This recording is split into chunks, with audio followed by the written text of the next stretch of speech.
Hello students, BA final year की भूगोल की क्लास में स्वागत है आप सभी का। इसमें आज हम भारत की जलवायु का अध्ययन करेंगे।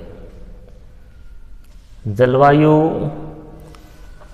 किसी भी देश की जो जलवायु है वो मुख्य रूप से तापमान और वर्षा, तापमान और वर्षा पे निर्भर करती है। किसी भी देश हो या क्षेत्र हो उसकी जलवायु, तापमान और वर्षा। अब तापमान और वर्षा में भी सबसे महत्वपूर्ण वर्षा होती है। ठीक है, भारत में जो जलवायु के अकॉर्डिंग जो भारत का विभाजन किया गया है वो वर्षा के आधार पे ही किया गया है। ठीक है, वर्षा के आधार पर भारत को बांटा गया है। जैसे अगर हम राजस्थान की बात करते हैं उदाहरण के लिए, तो यहाँ भी जैसे राजस्थान का जो पश्चिमी क्षेत्र है, राजस्थान का जो पश्चिमी क्षेत्र है वहाँ कम वर्षा होती है। तो उस क्षेत्र को जैसे 10 से 20 सेंटीमीटर वर्षा होती है। फिर उसके बाद जब पूर्व की तरफ हम बढ़ते हैं राजस्थान में तो 40 सेंटीमीटर वर्षा, फिर जो अरावली पर्वत श्रेणी आती है तो 50 सेंटीमीटर वर्षा। इस तरीके से पश्चिम से पूर्व की ओर जो वर्षा है वो बढ़ती जाती है और राजस्थान को उसी के अकॉर्डिंग बांटा हुआ है। उसके अलावा जो भारत है उसे भी वर्षा के अनुसार बांट रखा है, यानी तापमान और वर्षा में वर्षा का सबसे अधिक रोल होता है। तो इसमें जो भारत की जो जलवायु है इसमें एक तो जो कर्क रेखा है,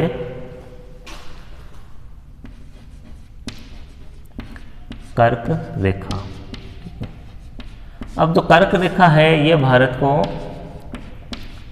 दो भागों में बांटती है।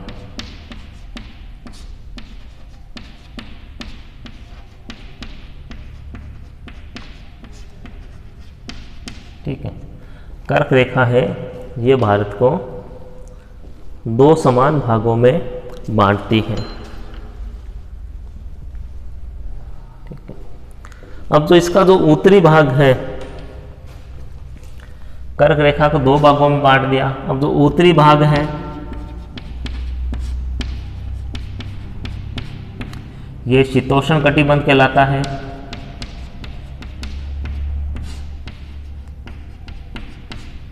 ठीक है, और जो दक्षिणी भाग है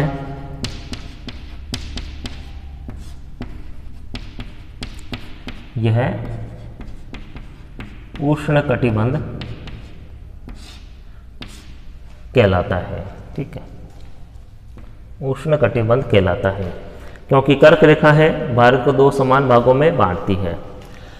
अब जो दक्षिणी भाग है जो ये तो भारत का ये जो दक्षिणी भाग है,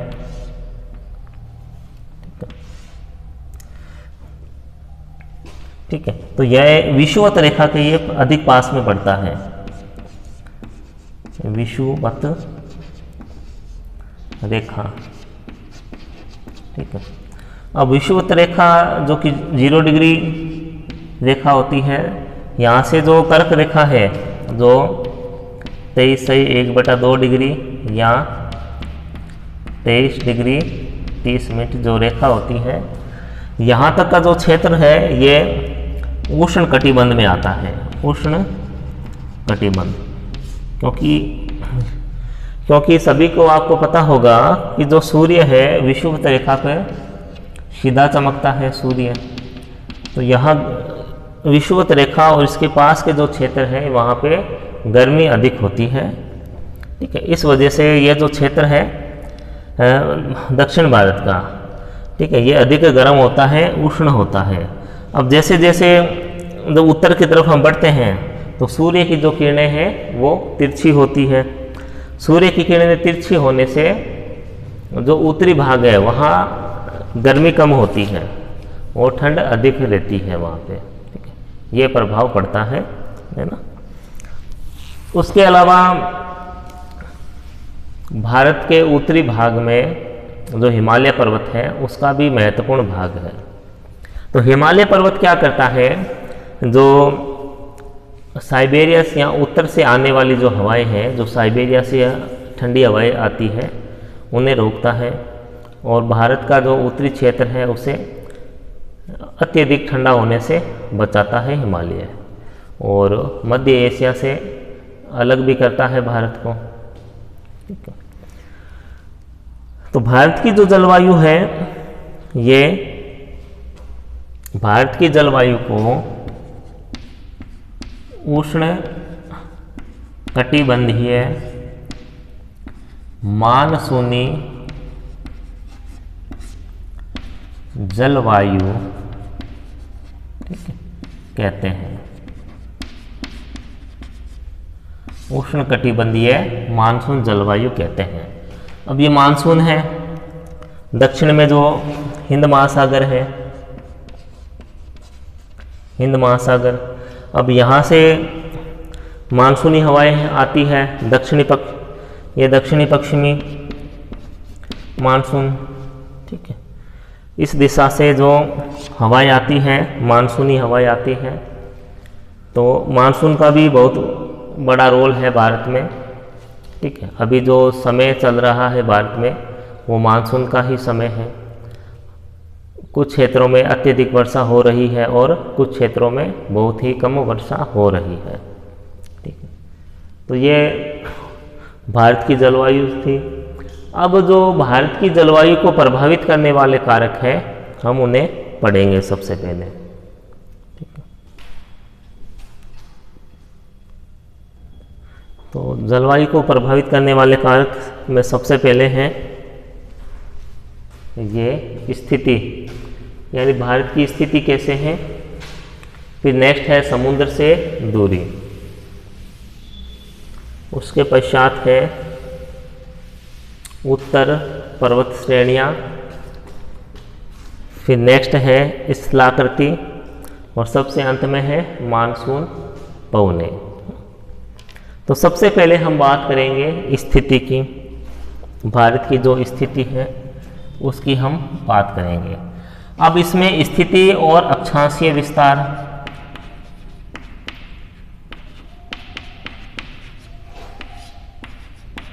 दोनों ही आते हैं। ठीक है। अब भारत का जो अक्षांशीय विस्तार है वो 8 डिग्री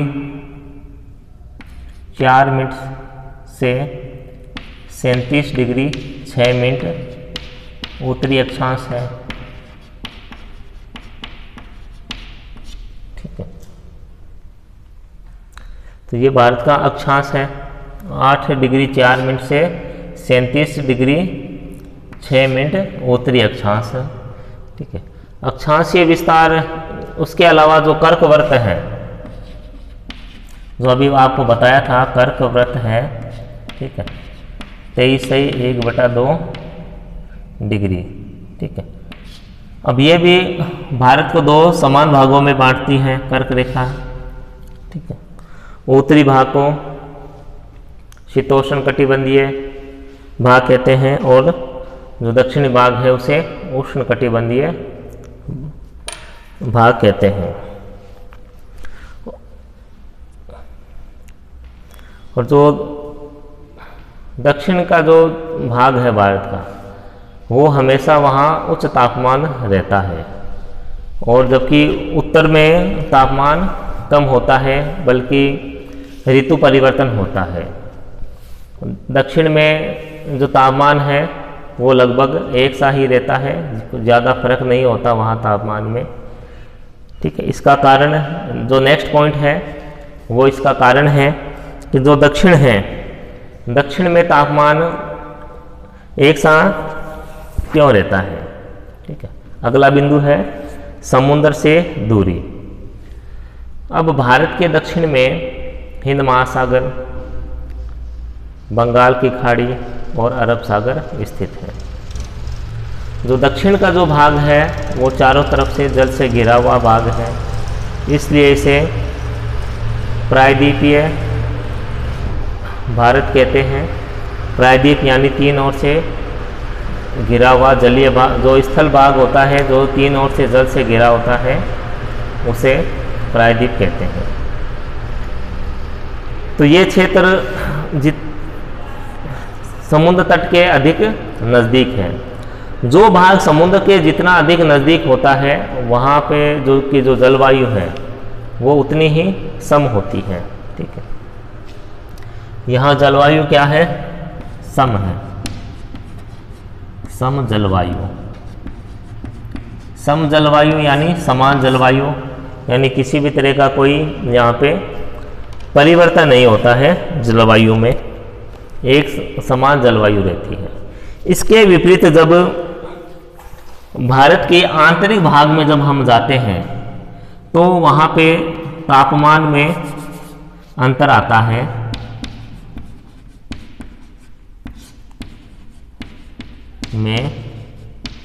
अंतर आ जाता है। ठीक है, ये तापमान वहाँ अत्यधिक भी होगा और कम भी होगा। ठीक है, तो इसे जो ऐसी अवस्था को महाद्वीपीय अवस्था कहते हैं, महाद्वीपीय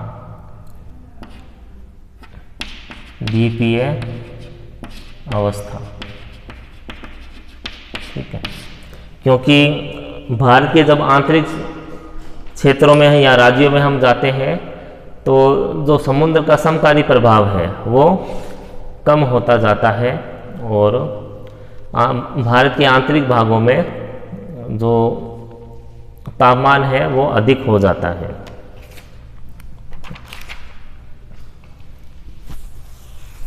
फिर नेक्स्ट है उत्तर पर्वतीय श्रेणियाँ।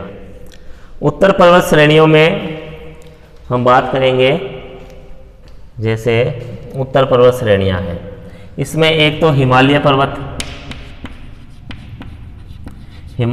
की बात करेंगे। अब हिमालय का जो विस्तार है वो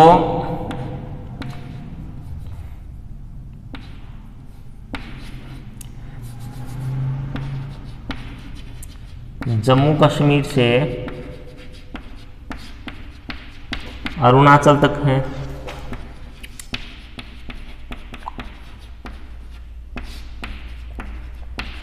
अरुणाचल प्रदेश तक है। ठीक है, हिमालय का विस्तार। अब हिमालय क्या काम कर रहा है? एक तो भारत को मध्य एशिया से अलग करता है।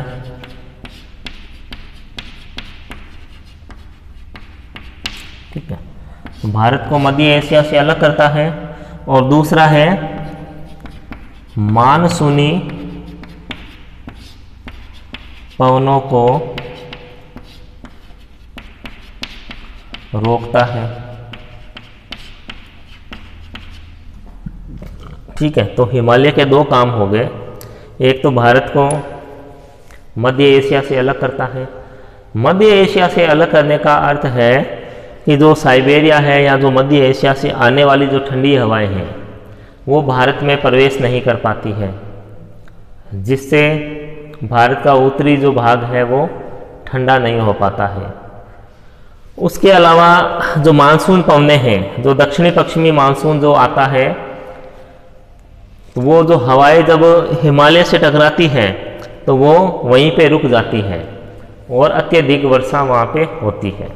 ठीक है, एक तो ये इसका कार्य है हिमालय का। फिर नेक्स्ट है स्थलाकृति। ठीक है, भारत की जो स्थलाकृति है वो किस तरह से है? जैसे हिमालय पर्वत की बात हो गई, हिमालय पर्वत मानसून पवनों को रोकता है और अत्यधिक वर्षा करवाता है। उसके अलावा जो स्थलाकृति है, ठीक है, अब भारत की बात की तो हिमालय है, ये मानसूनी पवनों को रोकता है और वर्षा करवाता है। अगर राजस्थान की हम बात करेंगे तो जो अरावली पर्वत श्रेणी है वो ये मानसून पवनों के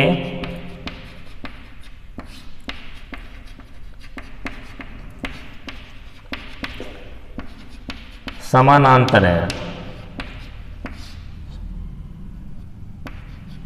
नांतर, ठीक है। इस तरीके से ये अरावली की लोकेशन इस तरह से है। जो मानसून पवनें आती है वो अरावली पर्वत उनको रोक नहीं पाता है। मानसून की पवनें हैं वो सीधी निकल जाती हैं, ठीक है। इसलिए राजस्थान में वर्षा कम होती है। ये जो क्षेत्र है अरावली के इस तरफ का, ये जो पश्चिमी क्षेत्र है, इसीलिए ये शुष्क होता रहता है, शुष्क है, उष्ण है, ठीक है। यहाँ पे वर्षा नहीं हो पाती है इस क्षेत्र में राजस्थान के, लेकिन राजस्थान के पूर्वी क्षेत्र में कुछ वर्षा हो जाती है, ठीक है। तो ये स्थलाकृति का ये कारण है। उसके अलावा अगर हम बात करें ये दक्षिण भारत की, ठीक,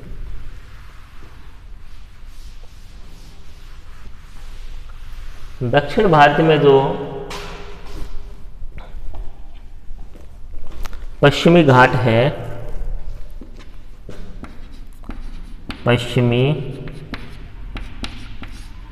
घाट और पश्चिमी तटीय मैदान,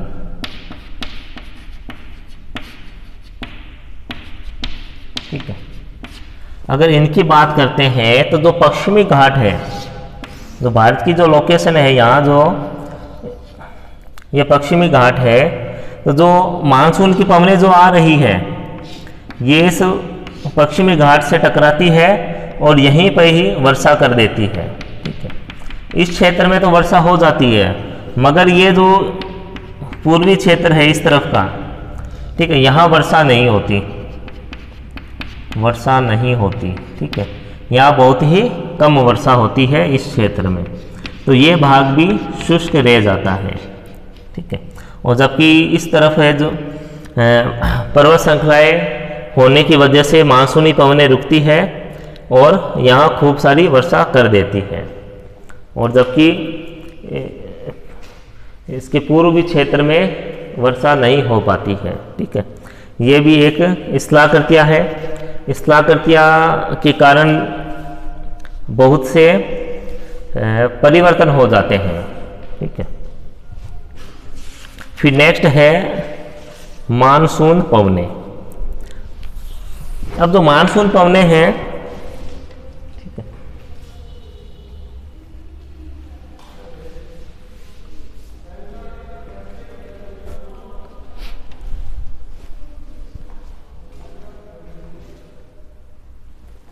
जो मानसूनी पवनें हैं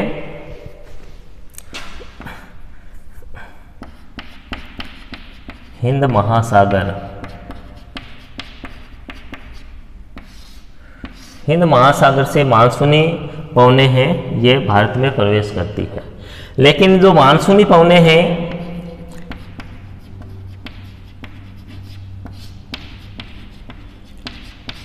ठीक है, इनकी जो स्थानांतरण है या जो गति है वो दो तरह की होती है। पहली में ये जैसे जल से स्थल की ओर, जल से स्थल की ओर। सेकेंड है स्थल से जल की ओर। हर 6 माह में, 6 माह में, ठीक है, जो मानसूनी पवनें हैं ये परिवर्तित हो जाती है, इनकी जो दिशा है वो परिवर्तित हो जाती है।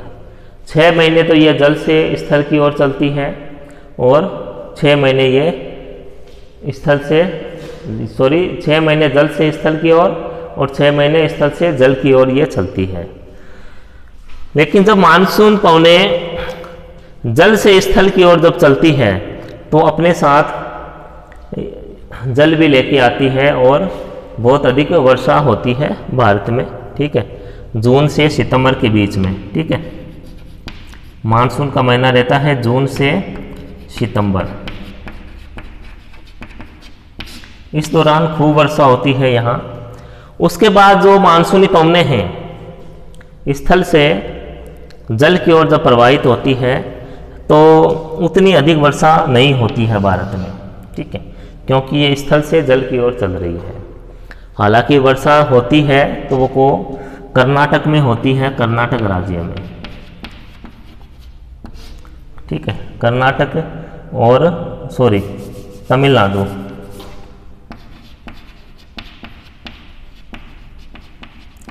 तमिलनाडु और यहाँ पर एक कोरोमंडल है,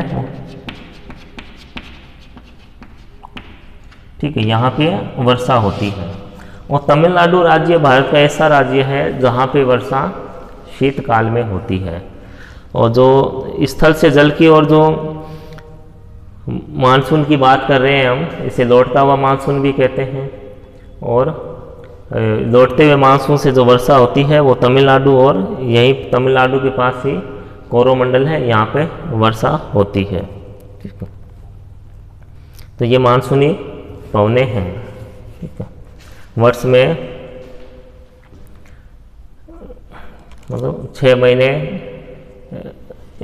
गति अलग अलग हो रहती है इनकी, ठीक है। साल में 2 बार ये अपनी जो परिवर्तन करती है प्रवाहित होने में, ठीक है।